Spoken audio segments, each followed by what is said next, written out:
Hello बच्चों, आज हम पढ़ने वाले हैं नाना साहब की पुत्री देवी मैना को भस्म कर दिया गया। चैप्टर नंबर 5 जो कि लिया गया है हमारे क्षितिज बुक क्लास 9th से। इसकी लेखिका हैं चपला देवी। तो चलिए स्टार्ट करते हैं, लेकिन स्टार्ट करने से पहले मैं इस चैप्टर के बारे में आप लोगों को कुछ इंट्रोडक्शन बता देता हूँ। तो ये जो चैप्टर है यहाँ पे स्वतंत्रता संग्राम के प्रति काफ़ी भावना जागरूक की गई है। और यहाँ पे नाना साहब जो रहते हैं उनकी एक लड़की रहती है, उनके बारे में बताया गया है कि वो कितनी निडर और साहसी थी। तो चलिए इसे अब डिटेल में अच्छे से स्टार्ट में पढ़ते हैं। तो ये बात है 1857 ईस्वी की। तो उस समय क्या हुआ था कि अंग्रेज़ जो थे वो काफ़ी मतलब कि ब्रिटिश शासन चल रहा था, आप सभी लोग पता होगा। और 1857 में ही जो युद्ध हुआ था उसके बारे में भी आप लोगों को पता होगा। तो उसी से लिया गया है, ये एक क्लिप है मतलब कि इस कहानी के तौर पे। तो यहाँ पे लेखिका ने जो बताया है कि जो नाना साहब थे वो जब युद्ध में असफल हो जाते हैं तो वो कानपुर से भागने लगते हैं। और जब वो भागते हैं तो अपनी पुत्री मैना को नहीं ले जा सकते हैं, नहीं ले जा पाते हैं और वो भूल जाते हैं। तो जो ब्रिटिश शासन था वो बड़ी क्रूरता से उन्हें भस्म कर देता है। तो इसी के बारे में लेखिका ने बताया है। अब चलिए आइए इसे और अच्छे से पढ़ते हैं। तो अंग्रेजी जो सैनिक थे उस समय कानपुर में, तो वो क्या किए कि जब नाना साहब जब भाग गए तो उनके किला को वो लोग लूटना शुरू कर दिए। फिर वो लोग क्या किए, उनके किला को लूट लिए। फिर हर जगह से जगह जब लूट लिए तो उन्हें मतलब जितना खजाना चाहिए था, जितने की उन्हें उम्मीद थी उतना उन्हें नहीं मिल पाया। तो इससे वो लोग काफ़ी गुस्सा थे। और उनसे जो हाई मतलब कि जो ऊपर ऊँचे जो अधिकारी थे वो उन्हें उन सैनिकों को आज्ञा दिए थे कि उनकी जो उनका नाना साहब का जो महल है, यहाँ तक कि राज चिन्ह उन्हें भी भस्म कर दिया जाए, मतलब कि पूरा एकदम जला के तबाह कर दिया जाए, उनकी निशानी तक न रहे। तो जब वो लोग तोप जलाने गए तो वहाँ पे एक सैनिक था, वो उन लोगों का मतलब कि कह सकते हैं सेनापति था, उसका नाम हे था। तो वो जैसे ही तोप को मतलब कि नाना साहब के किले के ऊपर छोड़ने गया, तुरंत वहाँ पे उस महल के बरामदे में एक बच्ची आके खड़ी, एक लड़की आके खड़ी हो जाती है। तो और वो कहती है कि आप इस अस्थाई महल को महल पर क्यों वार कर रहे हैं? ये इस महल का क्या दोष है? दोष तो उन लोगों का है जिसने आपके सैनिकों के ऊपर शस्त्र उठाया है। कृपया इसकी रक्षा करें, यानी कि ये जो महल है इसकी रक्षा करें।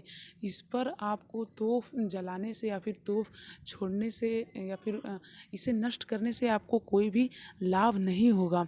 तो फिर ये सुनकर हे बोलता है, वो कहता है कि पर तुम इस महल की रक्षा क्यों, इस किले की रक्षा क्यों करना चाहती? तो वो कहती है कि मैं आपके पुत्री मेरी को अच्छी तरीके से जानती हूँ। वो जो मेरी है वो मेरी बचपन की अच्छी सखी थी।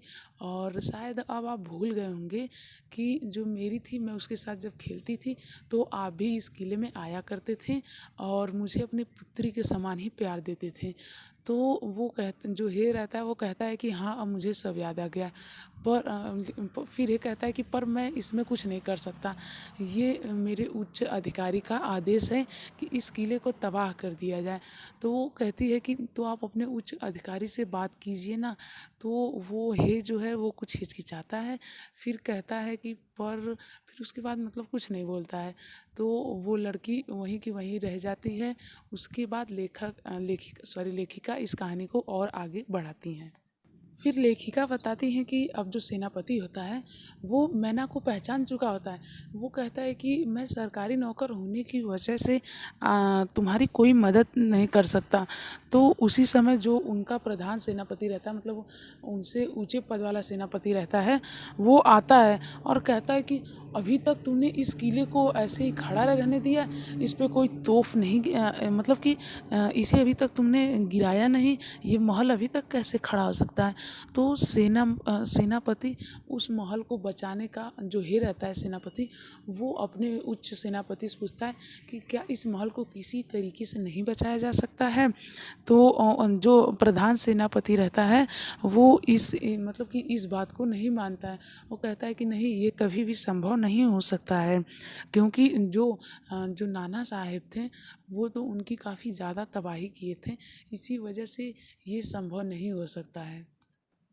अब सेनापति जो होता है वो गवर्नर जनरल को इस विषय में तार देना चाहता है, और इसी बीच जो मैना रहती है वो महल के भीतर चली जाती है, और वो जो दूसरा सेनापति रहता है, हे सेनापति जो रहता है, वो निराश होकर वहाँ से चला जाता है। और जैसे ही वो जाता है तो सभी लोग मैना को गिरफ्त में लेने के लिए खोजते हैं, लेकिन वो उस मैना को पूरे महल भर में खोजते हैं फिर भी नहीं पा पाते हैं। तो उन्हें काफ़ी आश्चर्य होता है, और फिर इस तरह से वो लोग, जो सभी सेनापति रहते हैं, वो पूरे महल को विध्वंस कर देते हैं और उस किले को पूरा गिरा देते हैं। इसके बाद लेखिका अपनी कहानी को आगे बढ़ाती हैं।